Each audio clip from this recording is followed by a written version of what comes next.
Microphone on.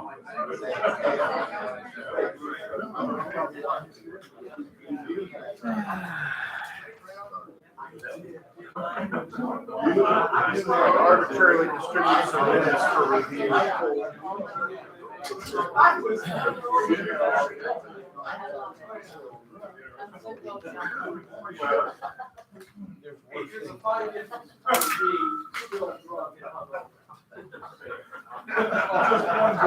is it so quiet?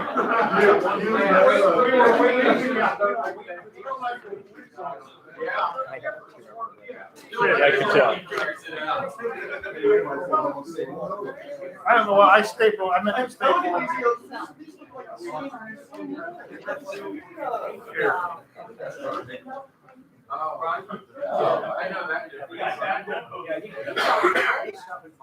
All right, we're going to get started.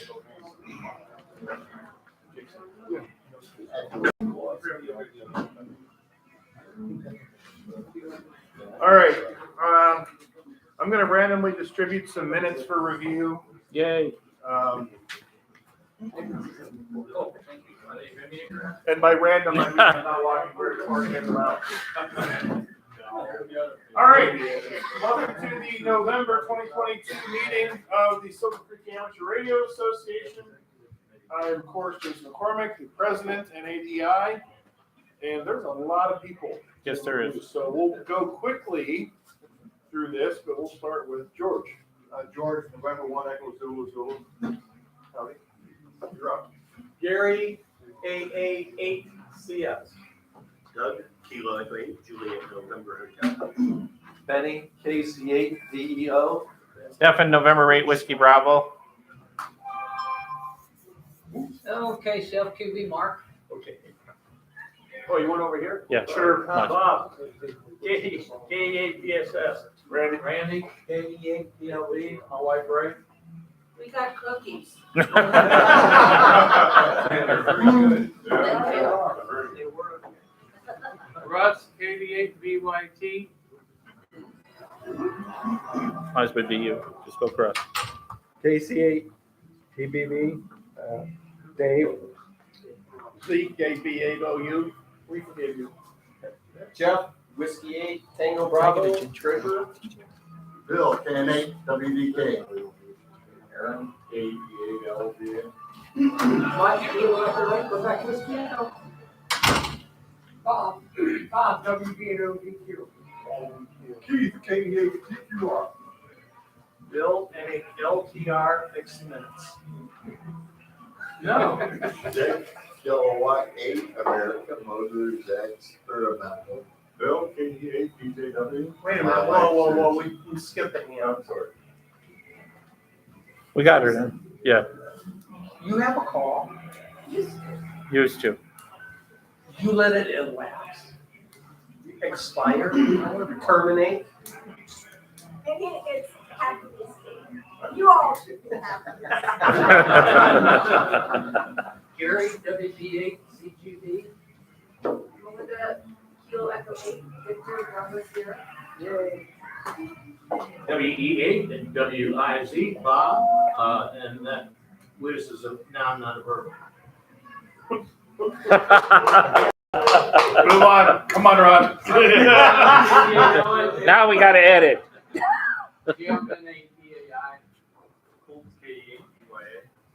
Brian KF8G, and the next PK. And Digital Dorsey, Kilo Alpha 8, Oscar Alpha Delta. Mike, K8 Bob, K8MB. HCH first time caller. Welcome. K8, OIM.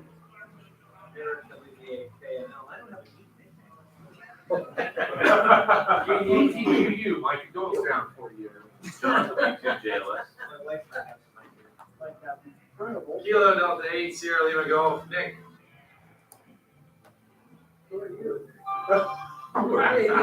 Andrew. Nick, KATQU. All right, 88 MO. Mark, what do you do? There's that face. Oh. Mark's photographing everybody. Okay. All right, as I mentioned, there were random minutes distributed. We have the minutes from September and October. Is there any comments or corrections on the minutes? Motion to approve. Bill, second. Mike, all those in favor? Aye. Opposed? Approved. Approved. Treasurer's report. Roy. All right, beginning balance, 7745.85. We did take in 75 from 50/50 raffles. We did have club dues, $30. And one expense last month, which was $167.10 for Fox Hunt Food and Beverage, or fantastic Fox Hunt. And ending balance, 7683.75. Any questions on the treasury report? Can you send me that? Did you send that to me? Yes. Yeah, last week. I didn't do it. Oh, yeah, I did send it out. Yeah, you sent it. You sent All right, motion to accept the treasurer's report. Motion. Stefan, second. Gary, approved. Yay, what? Someone say something? Anyone opposed? I do want to say, nice job, Jeff, for keeping things really intact, so good job. Are we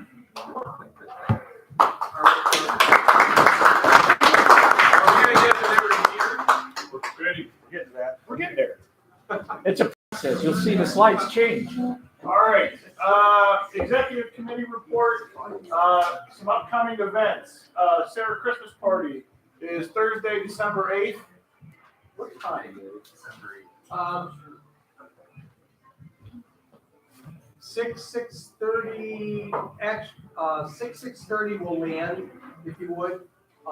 And then ordering probably around 7-ish.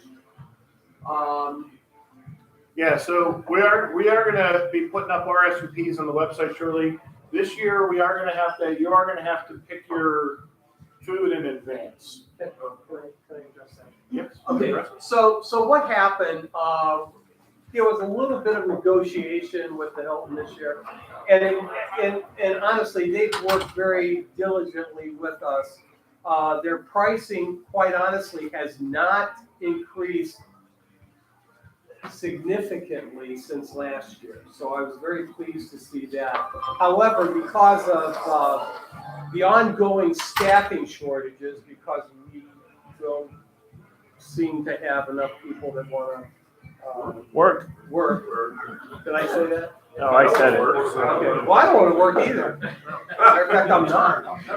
But that being said, they wanted us to do banquet style thing, and I kind of protested. And since this will be our 4th year going there, they really tried to work with us, and I understand. So, long story short, we're not going to do the banquet stuff. We are going to be able to order off the menu. The caveat, or the compromise, if you would, is they would like to know what we're going to have a menu, just like last year. This is last year's, by the way, with a few notations on it. It was a good menu, and this is very similar to what's going to happen this year. When you RSVP, they would like to know what your entree is going to be so that they can be better prepared. I thought that was reasonable, and I really like the place. I know Bo, and superficially anyway, and he's a really good person to deal with, and he's going to treat us right. They didn't want to do the bar. Again, with a banquet style thing, they wanted to put a bartender and a limited bar in the room. I didn't want to do that either. I wanted to do just be able to order off the bar. And so they're going to do that for us. And the only compromise we have is that we do have to indicate what the entree is going to be. So I thought that was a reasonable compromise, and I hope everyone else feels the same way. It's a great place to have a great party, and this has all the earmarks. Last year, people got sick. It's kind of Not from Bo. No. No, I mean, people had RSVP'd, but people got sick, and so there was a number of people. I hate you, Russ. So a number of people, wait a minute, I am not a hater. I just want everybody to know. I don't, hey, damn the evidence. I am not a hater. That being said, all you got to do is put the entree in the RSVP. So Dorsey and a few others who are already RSVP. I did, so I gotta do You it. have to do it again. Okay. That's what you get for trying to be an early bird and trying to catch the worm. So this is not quite complete yet. We're going to get this thing done probably by tomorrow. I will shoot an email out after I coordinate with Jason and we get the webpage ready for to actually accept RSVPs. I really and truly hope we have an outstanding attendance. It is a lot of fun. The camaraderie, the just being able to celebrate, if you would, the holidays with friends and our Sarah family. It's really a good thing. So. So that's truly it. Any questions about Bose or the holiday party? Anybody have any questions? Yes, sir.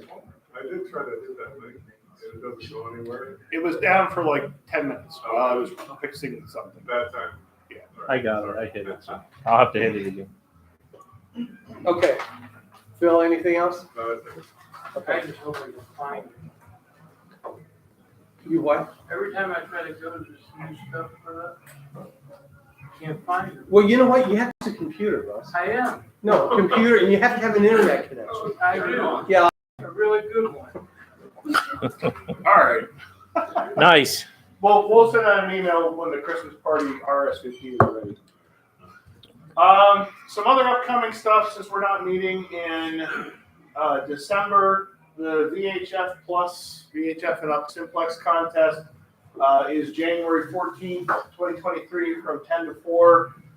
This is a great way for everyone who's a technician class license especially to participate in something. There's a lot of information on the website for this. You can operate from home, you can go portable, or you could actually rove through multiple counties. So a lot of information up there, but this is a great way. Get it on your calendar now to participate, especially if you're a technician licensee. Winter Field Day. We said last month we're not going to do a large central Winter Field Day because we weren't sure if they were actually going to fix the website and actually have it. They do have it. So we're still going to stick with the same plan we had this year, or we talked, this last month. Right. We're going to see how this works out. What we're going to do is we're going to host a virtual event with some sort of meeting system, probably Teams, but TBD. This is a thing that other organizations have been doing to allow people to operate their own equipment from home. So you can get more time in front of the radio, but also still kind of connect with the club members. You know, you can put up a little webcam and a microphone and, talk to people and stuff while you're operating. We're going to give that a shot this year for Winter Field Day. One of the things we're probably going to do is put out a call for volunteers. If you are willing to host somebody, maybe just in the afternoon, to come to your place and work your radio, we might see if we can do some volunteering that way to get people on the air. And winterfieldday.com has all of the details for that as well. All right. Any other announcements? All right. Oh, the VE test, December 3rd, that's all. Good. Yeah, VE test coming up. So we're not allowed to use the doors, the back doors. You hear about that? Well, yeah, I didn't hear the whole story. Oh, this back They door. don't yeah. want us using these back doors, Okay. period. They should lock them. No, They are locked, so. The outside one's not. Yeah, that's the problem. We were finding out the doors weren't locked when everybody left. They weren't checking. Well, that's They on don't them. want us using them at all. That doesn't seem like our problem. That's right, Yeah. so that, look, it's mandating the building. If anyone's interested, the Medina County Communications Unit hosts a digital net on their 14703 repeater on the fourth Wednesday of the month. I think it's at 7:30 PM. So it's, we primarily use FL Digi, using MT63 2000 long. It's a combination voice digital net, so they'll open the net with voice and then they'll pass digital traffic. So if anyone would like to practice that, you do not need a signal link or any special equipment.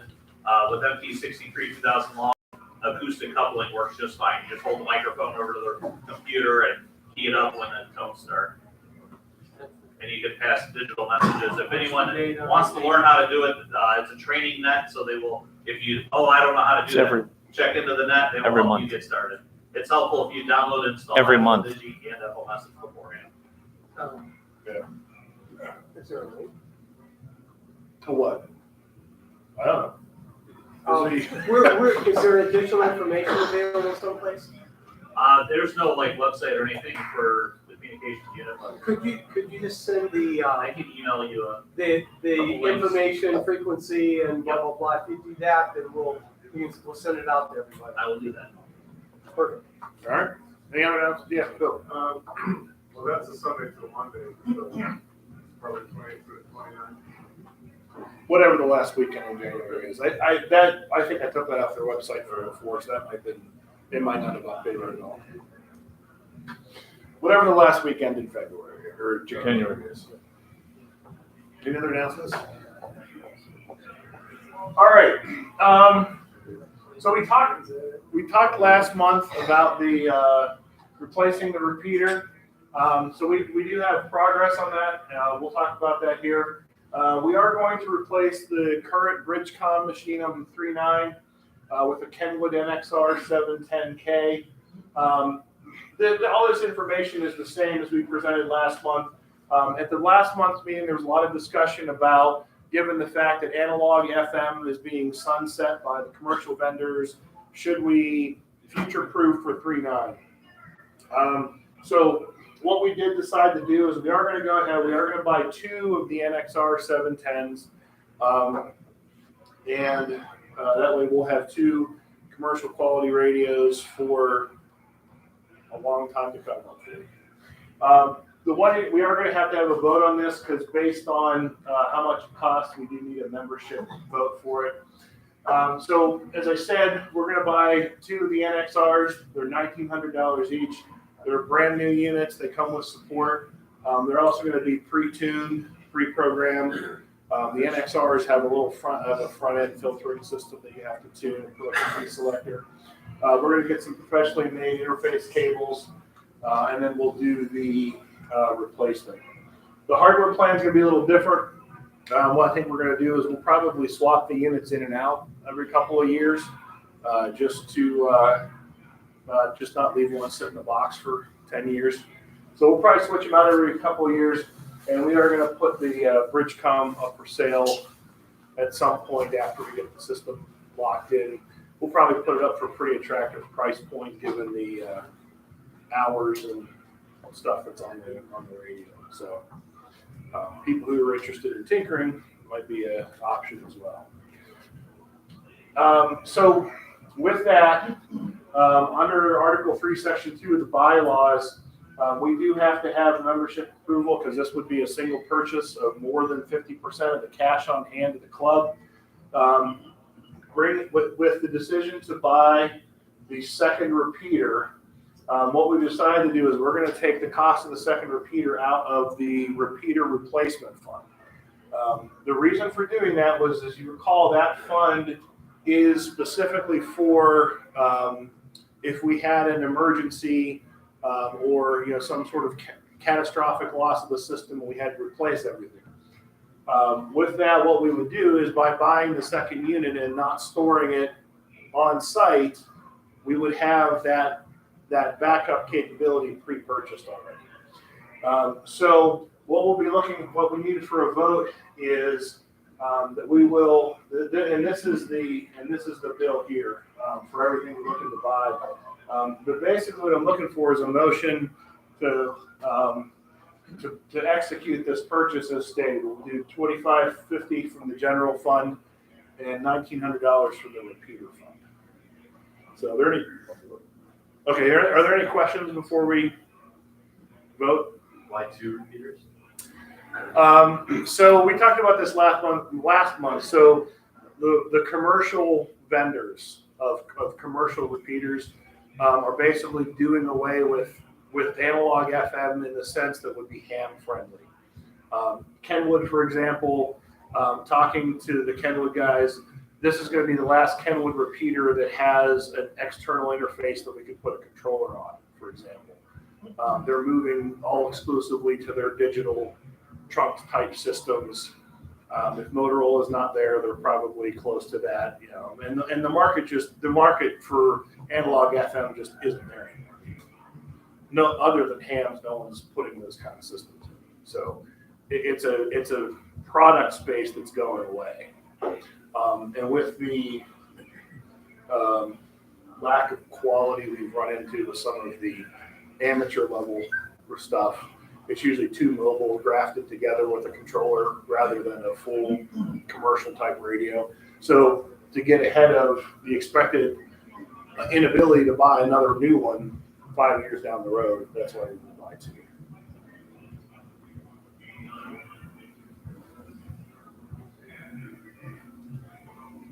Yeah. I probably wasn't paying attention because I didn't think it was as important as it is now. How much is in the general fund? How much do they have left in the general fund? We would end up with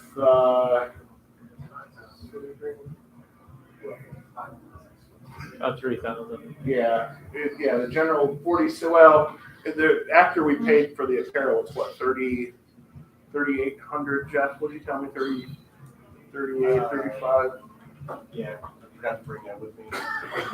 Yeah. So the general fund would be down to about $1,000, and we'd have 1,100 in the dues coming in.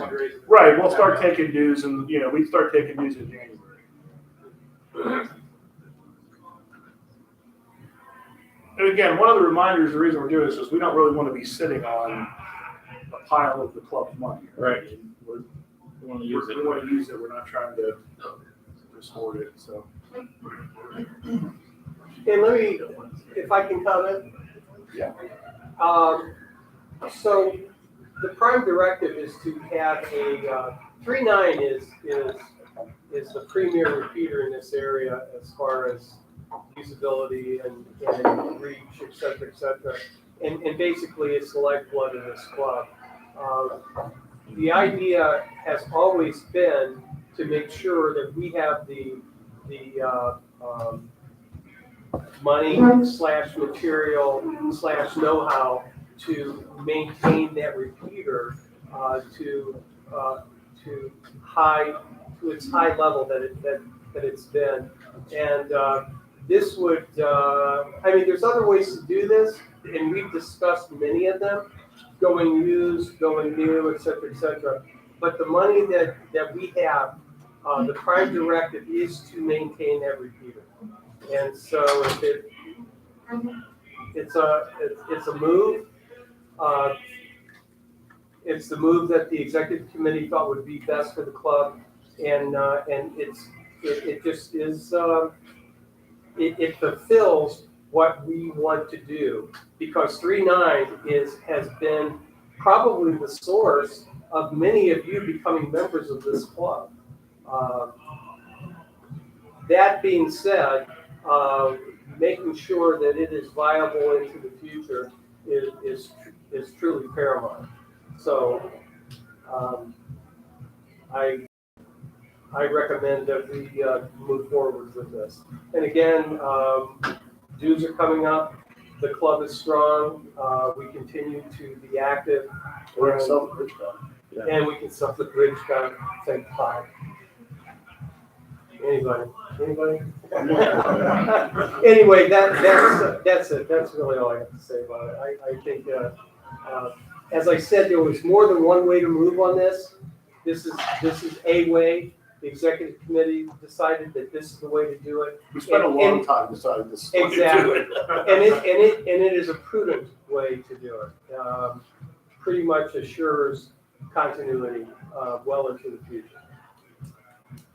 It sounds like Gary had a motion already, right? So I didn't motion You nothing. didn't motion anything. Yeah, if there's any other discussion, we'll have that before Yeah, we we vote. can discuss as much as we want. Because this will undoubtedly be the biggest club purchase in many years. A long time. And probably for the next couple of years too, so. I want to remind everybody that a number of years ago, when we purchased, was that 7 years ago we got that big truck? Is that what it was? 2014, 2015, something like that. The club had a treasury of about 12 cents, and our repeater failed, and a number of guys went together and we bought equipment to redo the club.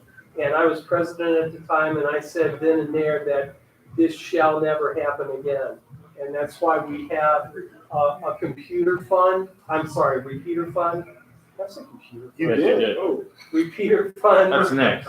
Yeah, and that's why we've structured our treasury the way we have, because again, that, you know, guys to drop a few $100s out of their pocket to maintain the repeaters, not the way to go. It's the club's responsibility, and that's why we went this route.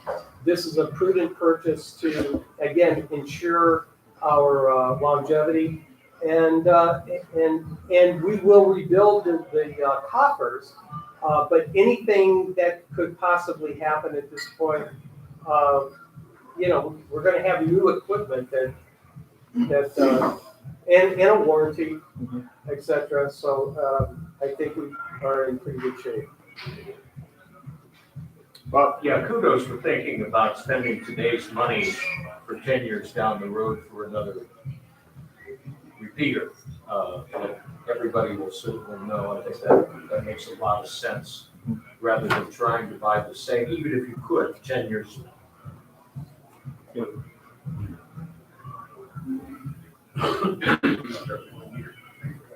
Well, that's what I'm saying. You spend $1,900, it's going to be $2,900, $39. Tomorrow. Assuming you can even buy one. Yeah. That was the issue.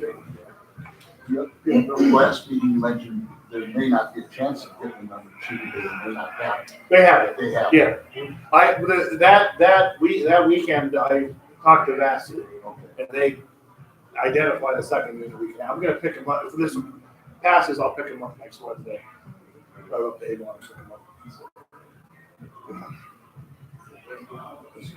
Unless someone else wants to drive to Avon and pick it up, and Nick looks excited about a road trip, so. I'm off next week, so I'm off next week. I get it. Oh, no, it's snow. Huh? So, I say a motion to purchase approval. Okay, any other comments before we move to a motion? I don't I wanna cut understand, anybody I off. understand. All right, so we have a motion on the floor to do that. Buy the first Peters. All right, Bill, second? Stephanie and Bill. Yeah. All those in favor, please raise your hand this time. We gotta count them, so.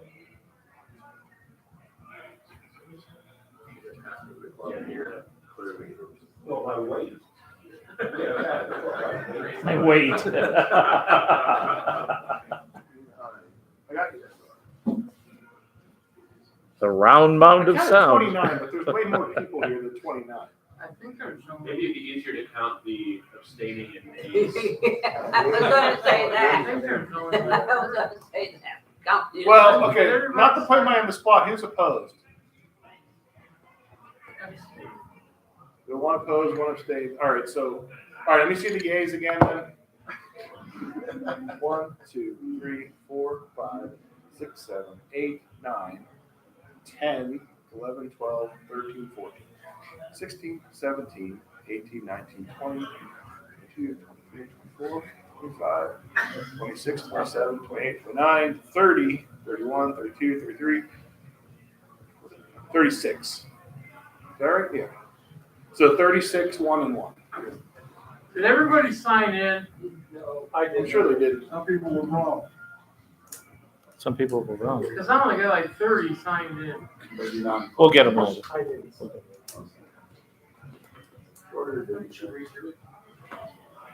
I'm gonna win the. All right, so then the motion passes 30, 39, 36, what did I say, 36? 36, 1 and 1. 36, 1 and 1.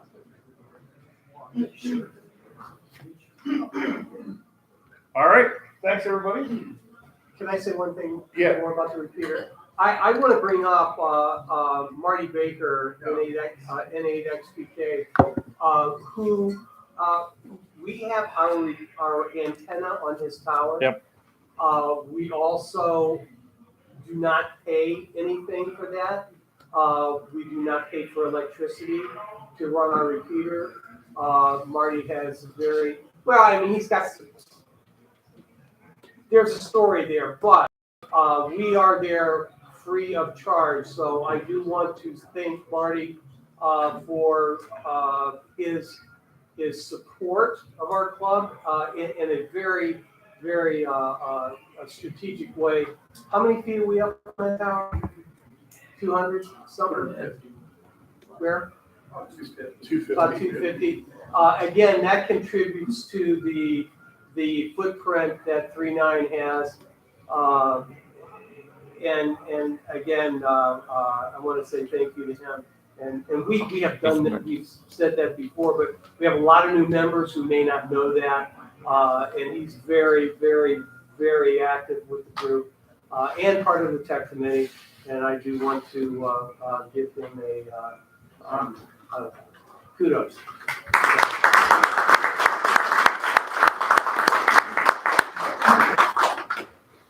All right, so more to come on that. Technical committee, we did purchase the new sets of cabling.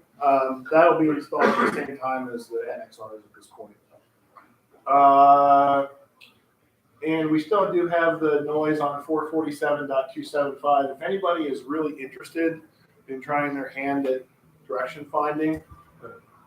Again?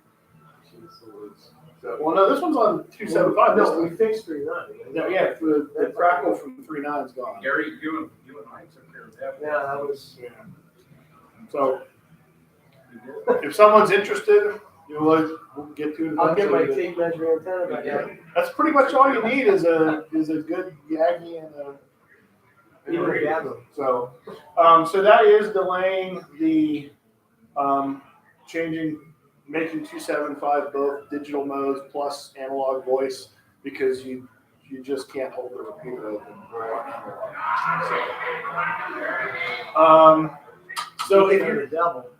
So if you love the fox hunt and you want to go find a noise out in Doylestown, this is your opportunity.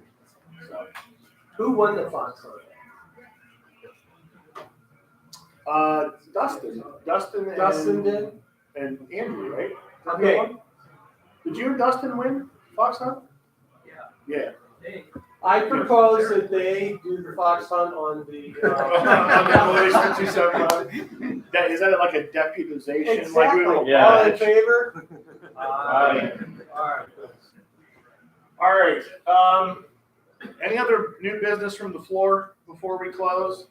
Yeah, apparel. Oh, I'm sorry. Yeah, apparel. Okay, apparel. If you have a red dot on your package, that means that part of your order was not completed. And because so here's what happened. They screwed up. Now, my only thought was that if you're going to, wouldn't you check what you're doing? So here's what they did. This is a shirt on, and it only happened on black and navy blue. If you look at this, you have a real nice lettering over here, kind of nice. And you look at this thing over here, and it looks like it's been washed about 17 times. I looked at that, and I thought, Right? Yeah, I agree. Okay. Yeah, it's I looked at that, and I thought, you got to be kidding me. Now, understand that I just picked this up this afternoon probably around 1 o'clock. So I'm going through the stuff. I'm trying to organize everything, and I'm looking at this. I'm thinking, there is no way that I can deliver this product. Okay, so that being said, I pulled all of the navy blue and black T-shirts and sweatshirts. Your crew neck sweatshirt, Randy, and again, those of you that have red dots. It was a mistake in the procedure of putting this thing on. There's another step on a dark garment that you have to do to make it right. So I called them immediately, and they said, "Oh, okay, blah blah blah."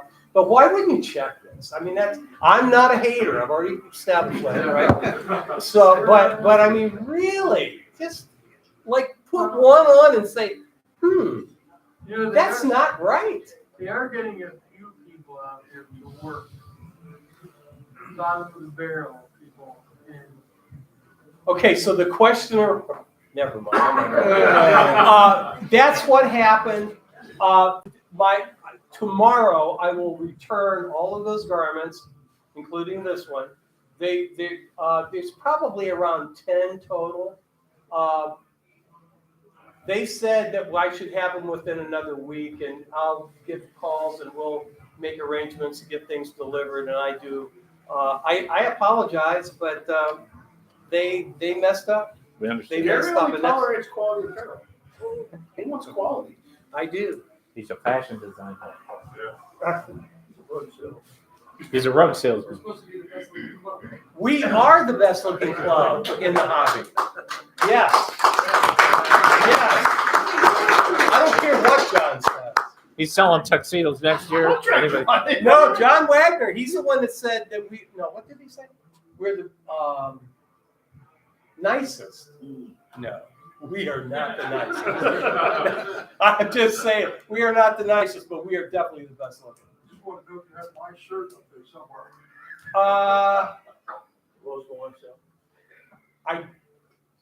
Keith Rutherford, KEATQR. Okay, so, What? I don't even remember what color it was. all right, now, You could be a red dot. well, Keith, it was returned. Okay, You got a short sleeve, black, okay. and it looked like that. Okay, So, no. I couldn't even remember what color I had ordered. So, well, here's the deal. The reality is, if you didn't have anything else printed on it, it would look like that, and on black, it would look like, I got a T-shirt. Probably only washed it about 15 times. So that's what you're dealing with. So I will get it, and everybody will get an email when I get them back, and we'll definitely make arrangements to get them delivered. Any questions about apparel? Get the place out. Yeah, there you go. I do appreciate everybody who supported the club by purchasing. I know the prices went up significantly. Thank you, someone. I have one more question. Yes, sir. Why don't you get button down shirts? We can do that. That's not this time around. I didn't, wasn't on the menu. Button down shirts. Anybody? Sarah underwear. 1, 2, 3, 4. So we're gonna do puffy button-down shirts before puffy shirts. Sarah boxers. That's the next. We can do that, and I like them. I do like them myself. There's nothing better than a nice button down. It's very, very, very nerdy. I love it. Come with a free Sarah. Make sure it's got a pocket. Well, we'll offer a Sarah pocket protector to go with it. So our Bob over here was a board member for Washington City Schools, and I'm sure he approved some of my more extraneous purchase requests, which included at one time a button-down shirt. But not your salary. Oh no! But no. not your salary. No, as a matter of fact, wasn't that part of it? Like Yes. all this extraneous expense that I You slipped it in there somewhere. It was under the rabbit food for the rabbit in the I classroom. learned from the best. All right. All right, Anything else on apparel? anything else new business wise? Just a VE session, that's all. December 3rd. All right. Remember, no meeting in December. Come to the Christmas party. Our next meeting is Thursday, January 19th. Don't have the topics yet. Again, always love for people to be willing to present something. Doesn't have to be polished. We can help you with material. But if you're interested, please consider doing that for us. With that, raffle. 50. Oh, let me get my winning ticket. What about my winning? What about everybody's winning ticket? I didn't sell any winning. I say you just give everybody $1. That's it. Winning. 73732 Oh, man. 737321. I think what color is it? 737321. 737321. Yeah. Back there. You got it again. Again. Haven't you won like the last 5 times? No, Yes. it's the last 3. Yeah. The winner gets like $48. We audited this. No, yeah. Oh, you look at that. You even get a $2 bill. I Awesome. know, 2 of them. Two $2 Gary, bills. that the good one does the $48. raffle get The audited. club gets 47. I have more $2 bills for sale for $3 a piece. You would, Bob. You would. Oh, those are what, $3 a piece? That's the way I roll. I'll trade you the $3 bills for the $2 bills for the cash value for when they were printed. Fantastic. Yeah, the cash value is probably less than $2. All right. Still make 'em. What was I gonna say? Anything else? Yeah, well, motion to adjourn. Motion to adjourn. Second, Stefan, George, all those in favor? Aye. Anyone not want to quit meeting? All right, give us like 3 minutes while Eric gets set up. If you want to use the restroom, we are going to get started in no less than 5 minutes from now. So, we'll be back.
Who wants cookies before they leave? Yeah, I'll be there. I'll be there. I'll try to be there on time this time. You look like you got a lot of far way to go, right? Yeah, right.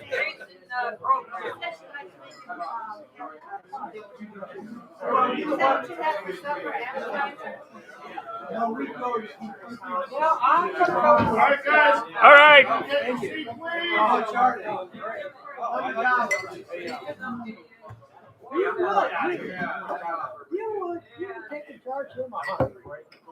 All right, everyone.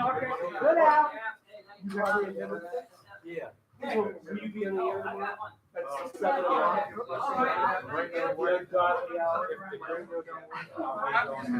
I'll do your Thursday.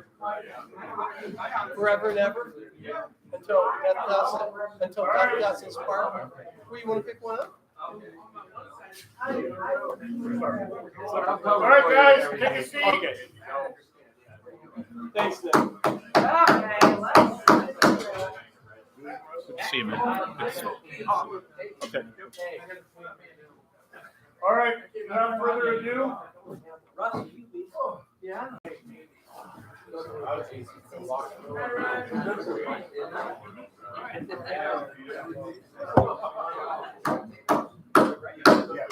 Okay. All right, everyone, we'll get started with Eric. Good evening. Evening. I'm Eric, WD8KNL, and I volunteered to give a high-level view of what telecommunications simulcast is and how we make it sort of work.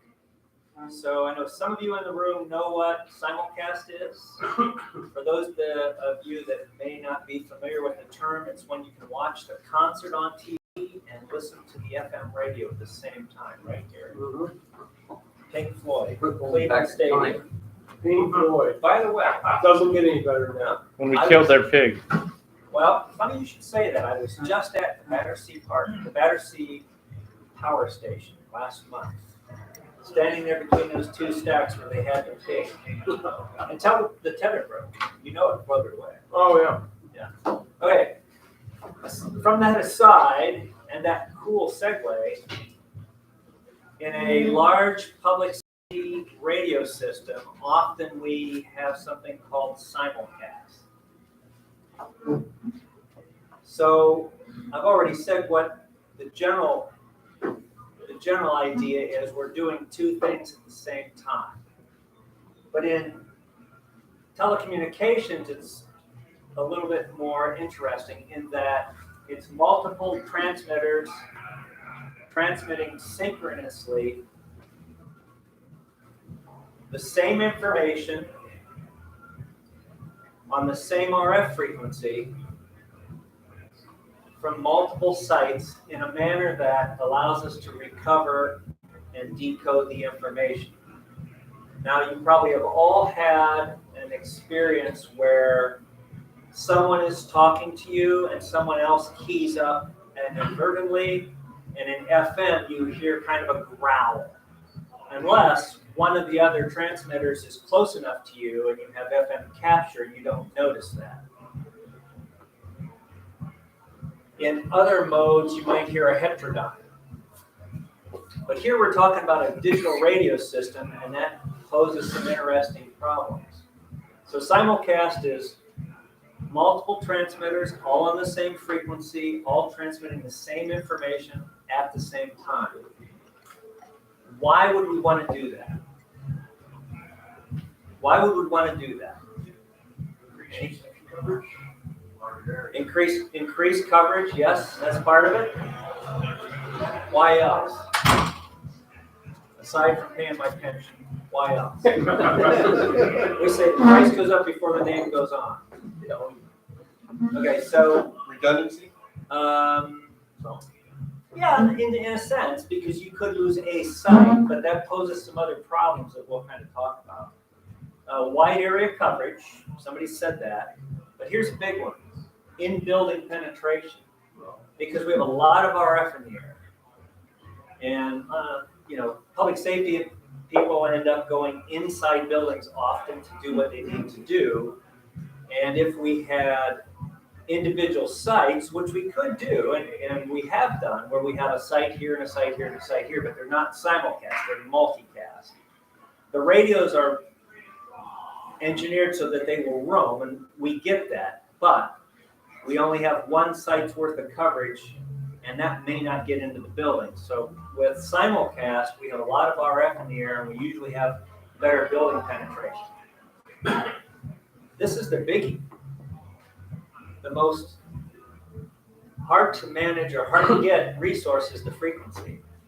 So if we have multiple sites with their own frequencies, that's a lot of channels. And so for something like Summit County, where you expect a high volume of traffic, you need to have a high channel count to handle the traffic. And if they're not simulcast, each one of those sites has to have a bunch of frequencies.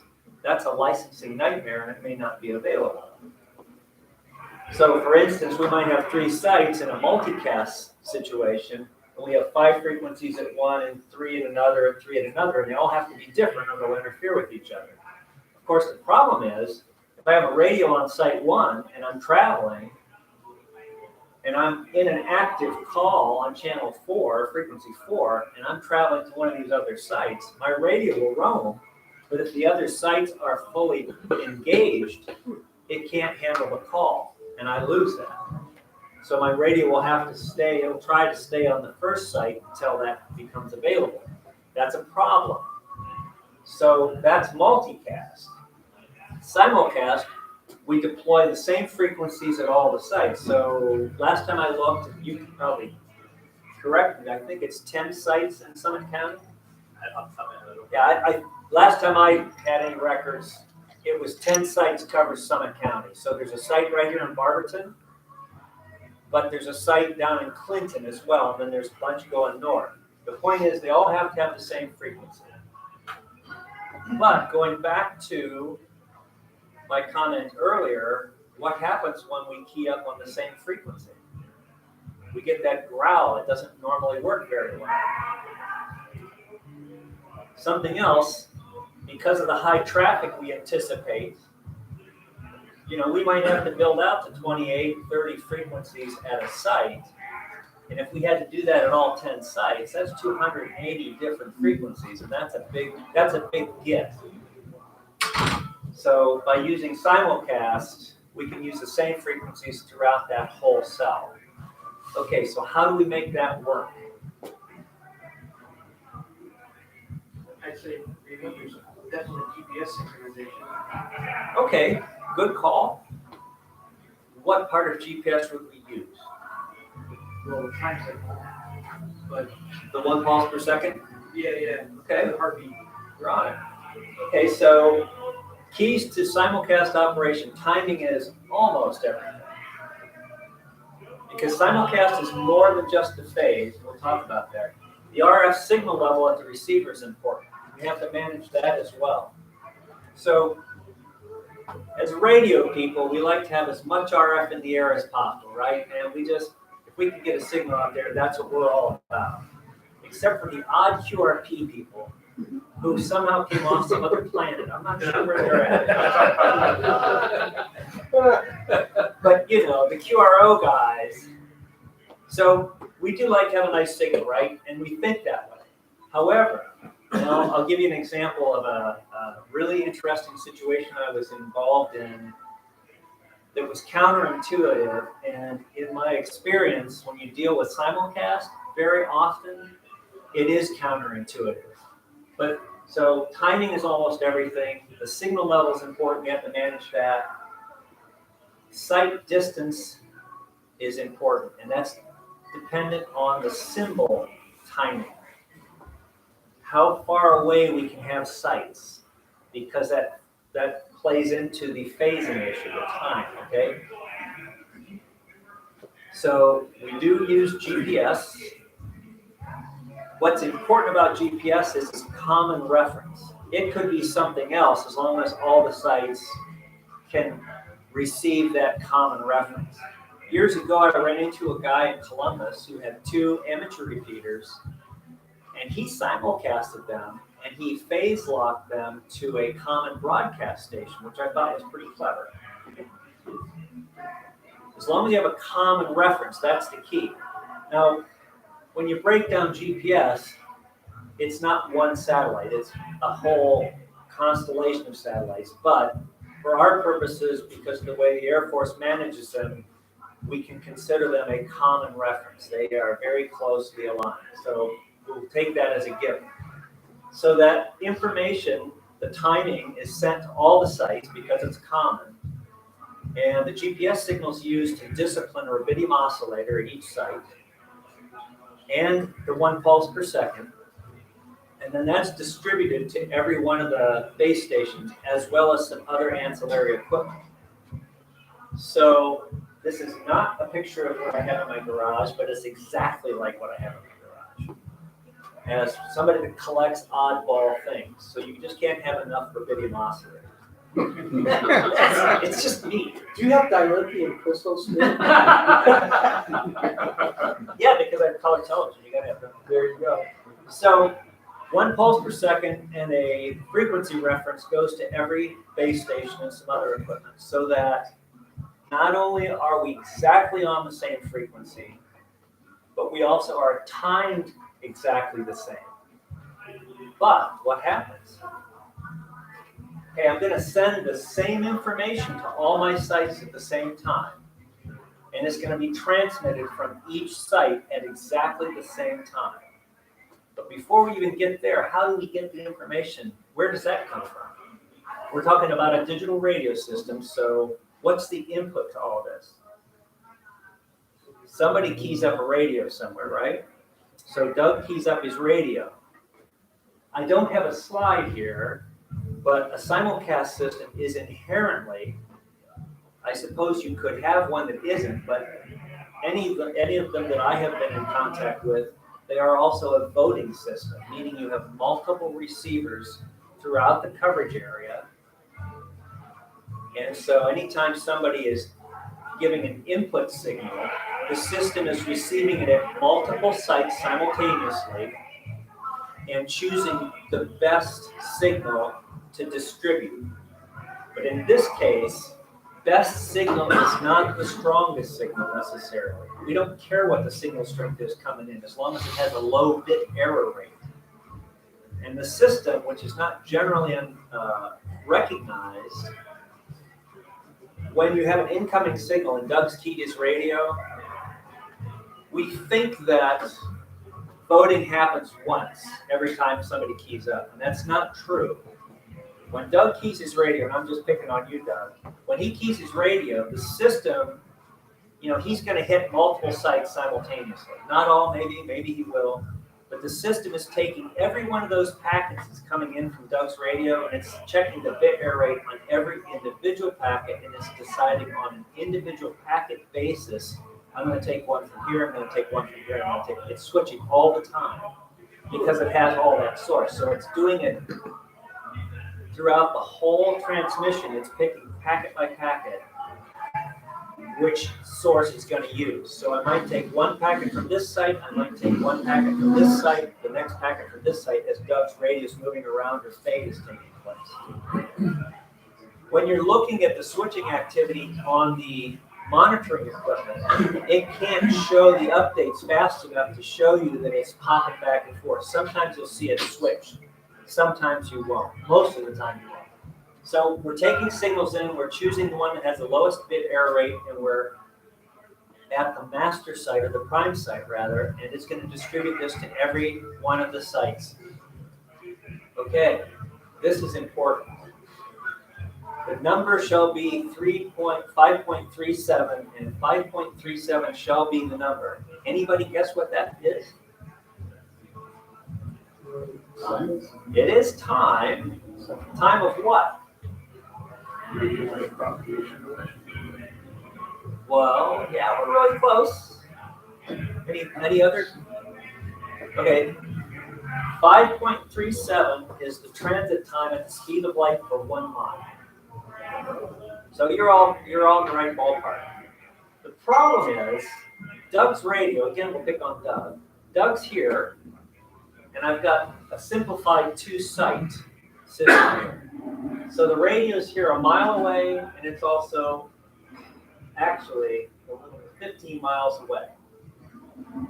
Because we sent the data out at the exact same time from each site, what do we got going on here? We have data, and the data has particular timing criteria, and we have a bit period boundary. So if I'm going to receive, I'm going to start to receive this data from this site in 5.37 microseconds. But in 75 microseconds later, I'm going to see the same data show up at this radio. Now I've got a problem. They both leave at the same time, but the radio is going to see something like that. Is that a 1? Or is that a 1? Is that a 0? Did I lose clock sync? I have to go get synced again. I can't find my sync pulse. I can't find the sync word. The radio is just not going to be able to cope with that. So what's the solution? Again, this is a simple problem. This is only 2 sites. What would I do? You're gonna have to delay somewhere. I'm going to have to add delay. Where would I add the delay? Yeah. On the 1 right. mile set. I'm going to have to add launch delay on site 1 so that I get within the delay spread that's acceptable for this modulation and data rate, which happens to be about 60 microseconds. There's a specification, but it's about 60 microseconds. So that at least my data starts showing up as close to simultaneously as possible to that radio. Now, it has to be within 60 microseconds, and that gives us some room because Doug's radio is not stationary. Interesting fact. Let's say Doug's radio was stationary, and it's sitting on a table. You're in the squad room. We have all been there, right? We've had our portable sitting there, and traffic goes by, and the higher frequency, the less movement that takes, the less little fade, and you hear the signal go out. So if Doug's radio is in a simulcast system and he sits it on the table, he could potentially be sitting in an out of phase area because of all the multipath. Clever radio manufacturers wobble that time around just a little bit so that phased area is moving around just a teeny little bit so that your radio can't sit in an out of phase position. So that's why the big bucks go to us. or them. So anyway, we have a particular phase window that we have to watch out for. That makes it really challenging. Okay, so we talked about FM capture, remember that? So if the radio is close enough to a site, I don't need to worry too much about the out of phase situation because I have capture. However, what's the capture ratio for a typical FM? Anybody remember from the bad old days when we were taking that test? I thought it was like 3 or 6 dB or something for FM, wasn't it? It wasn't outrageous. It was a pretty good deal. You know, you hit the limiter and you're done. Well, because we have a lot of RF in the air, remember, we have to be 25 dB greater than the sum of all the signals arriving at that radio. So that means our capture area is actually a little bit closer into the site than we would normally think. So that puts the phased area in play again. So in this is a simple 2-site example. You're going to have a capture area, you're going to have a phased area, and you're going to have a capture area. So the designer, his challenge or her challenge is to design the system so that as the radio travels, it's going to travel from capture to phase to capture. But this is only 2 sites. Now we had 8 more sites, and it gets to be quite a hairy problem. Because you find out that, you know, we have to add that delay to make that 60 microsecond window in the area where that radio is. We can't change the size of the phased area. We can only move it. So we have to do things like adjusting the phase, the delay, so we can shift the phased area someplace this way, maybe a little bit that way. But remember, I also said we also have to pay attention to the signal strength. Going back to this business with capture.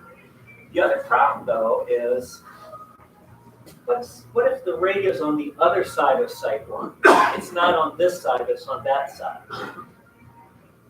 If it's outside the capture area and it's outside the phased area, what's going to happen? I'm still getting hit by RF from Site 2 on the other side of the site, and I've got destructive interference at my radio. And so here's a great example of this. I was involved in a situation, a user agency that happened to be near a large body of water.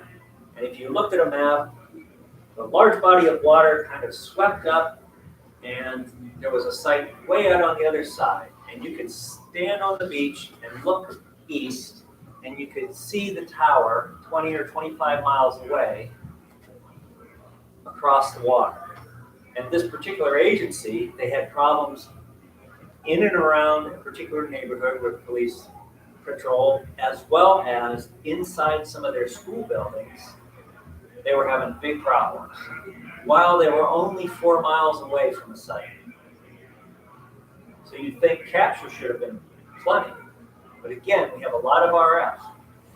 So what was happening is the signal coming from across the lake was strong enough that it was causing destructive interference not only outside, but inside the building. So we had to manage the power at the other site that was 20 miles away. So that's why I say it's counterintuitive sometimes, because you're dealing with consequences of something that may be malfunctioning away from you, not right near you. And in that case, we dropped the power down 3 dB at the other site, and that took care of it, as well as some phase changes where we moved that phased area around a little bit. So this becomes quite a hairy problem for designers, for the system designer.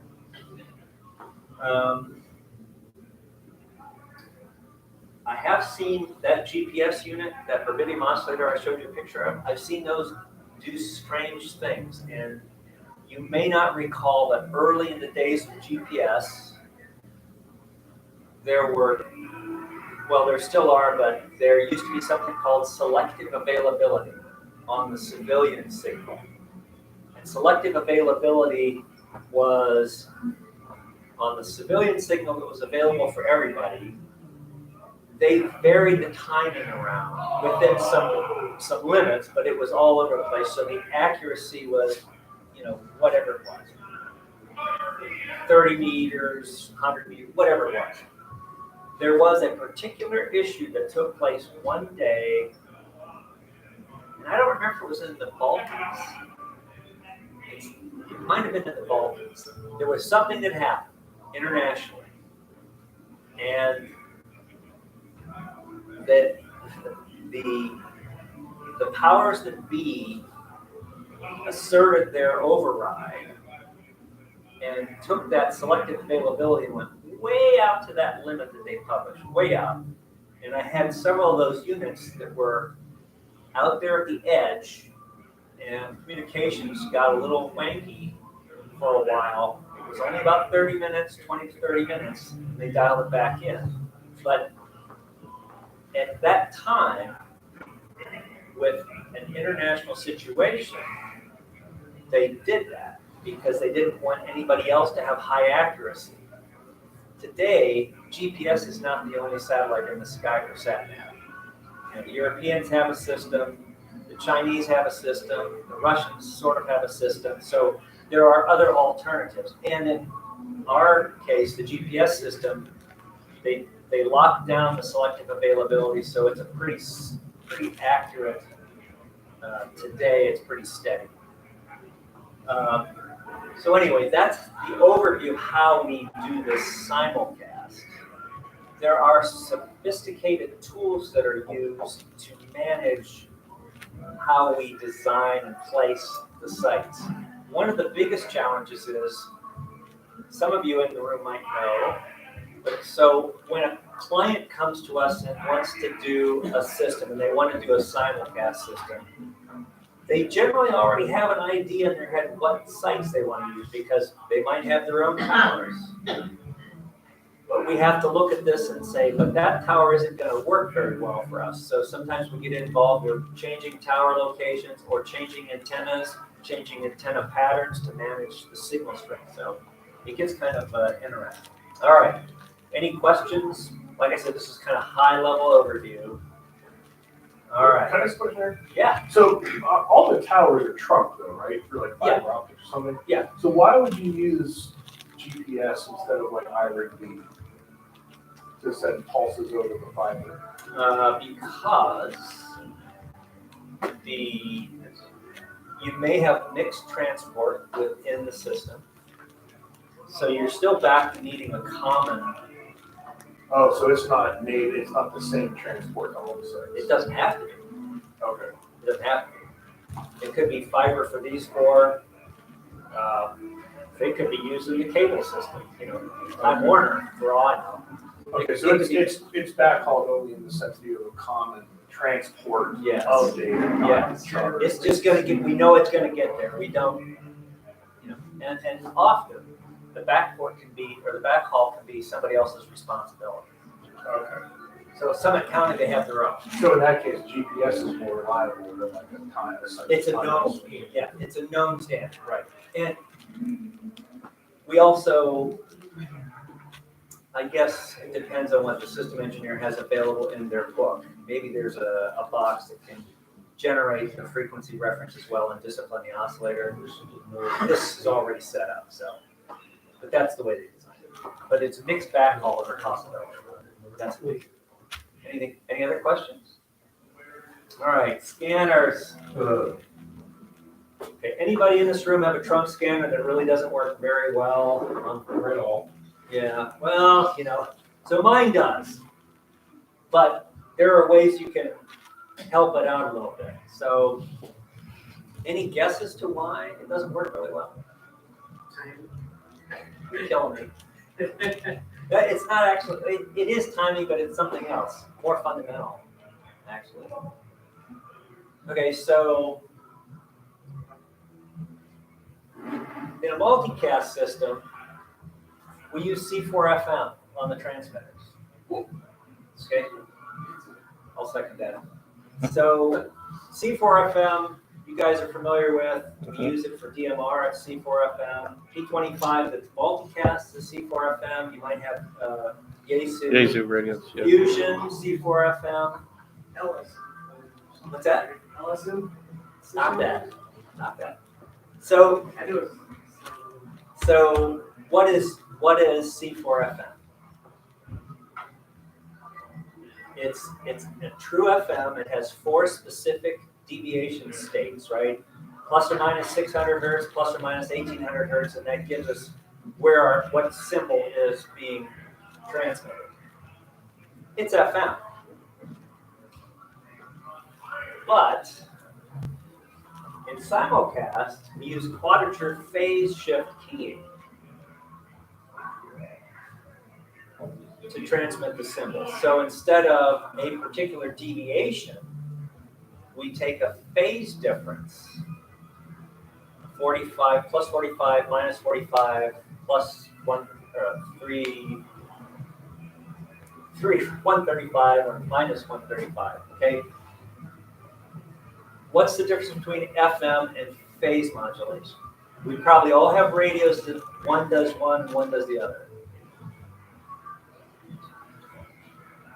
Okay, so if you have a radio that has a phase modulator, Bob, you'll check me on this. When the phase changes of the incoming signal, the modulating signal, the radio frequency, it does cause FM, it shifts, it deviates when the phase changes. But then it goes back to 0. In FM, As long as that input signal is there, the deviation is there. So when we're doing simulcast, it uses CQ-PSK, quadrature phase shift key. The red ring in this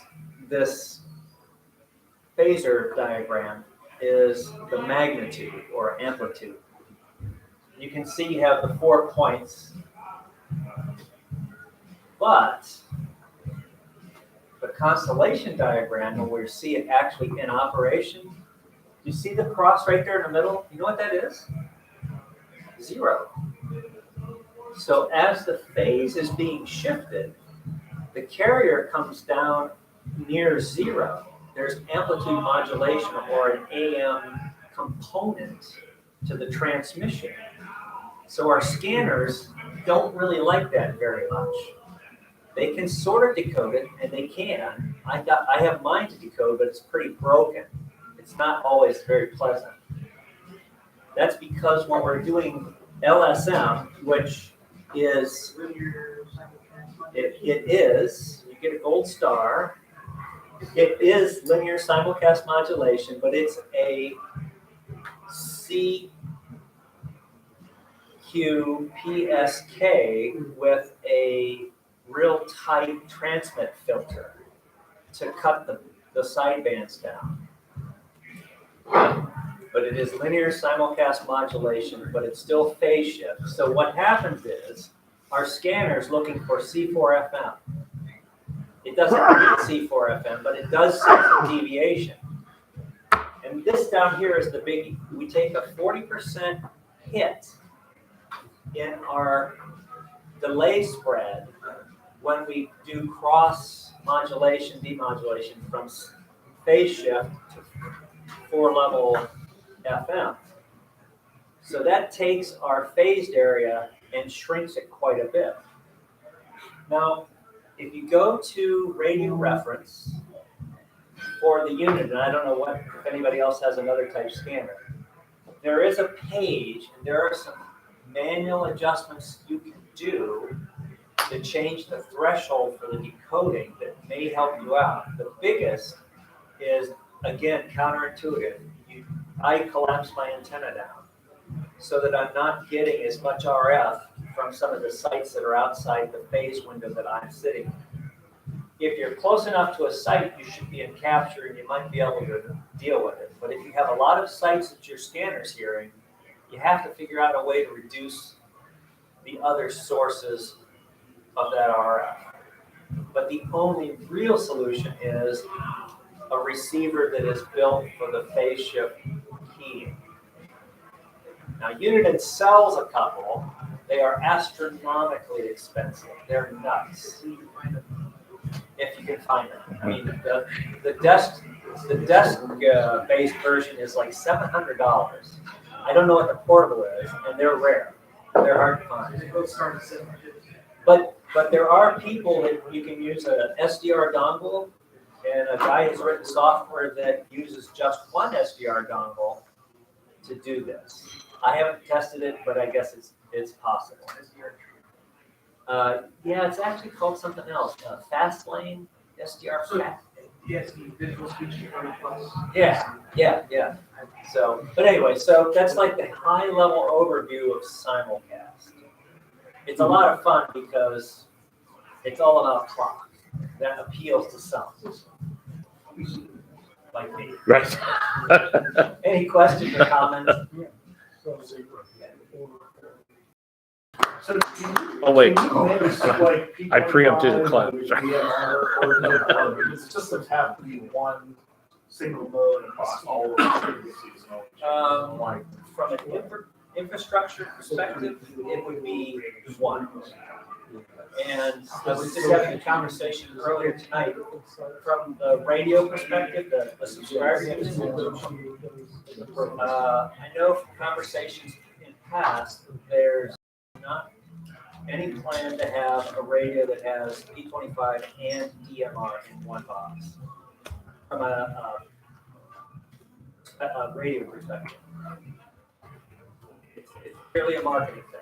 I just didn't know if they had like a bridge technology for, Oh, wait, like, if you really want to buy radio. I mean, you would have to have a DMR radio interface to a console, and then you can pipe it back out. But from an infrastructure. Perspective. Any other questions? Yes. Okay, I'm not real smart, so maybe you can help me on this. What is, for instance, on a real basic level, the Akron Police Department using to do their communication? Because I know they're transmitting on one, listening on another, and getting into the simulcast. I can't say from personal experience. I've been out of the business for a couple years, but the last time I knew that they were on the Summit County system, and they were probably on the simulcast system here in the county using P25. They may or may not use encryption. I don't know. Yeah. And so if they're encrypted.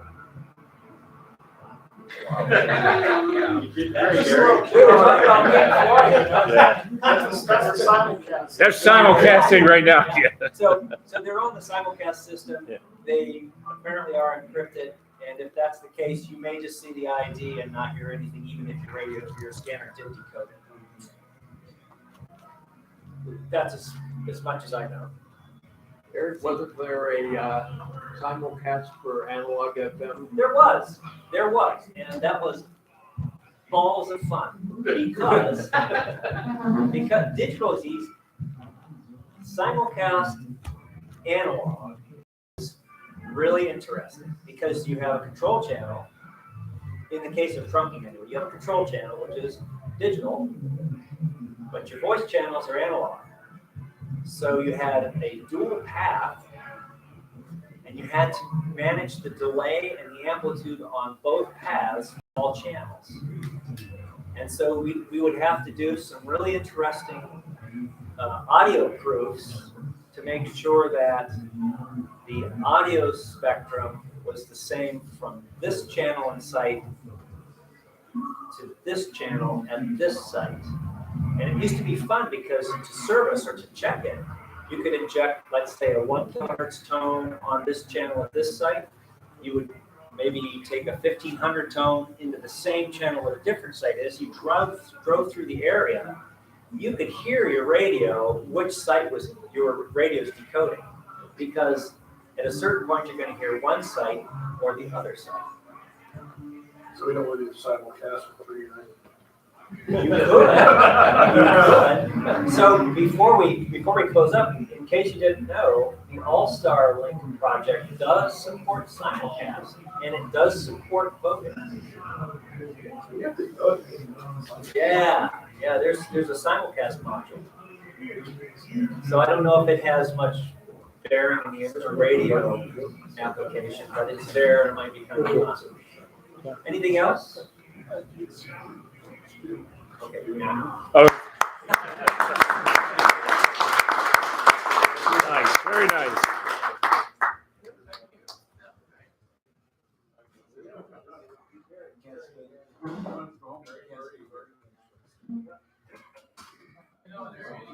Okay, I'll let everybody know as soon as the apparel becomes available.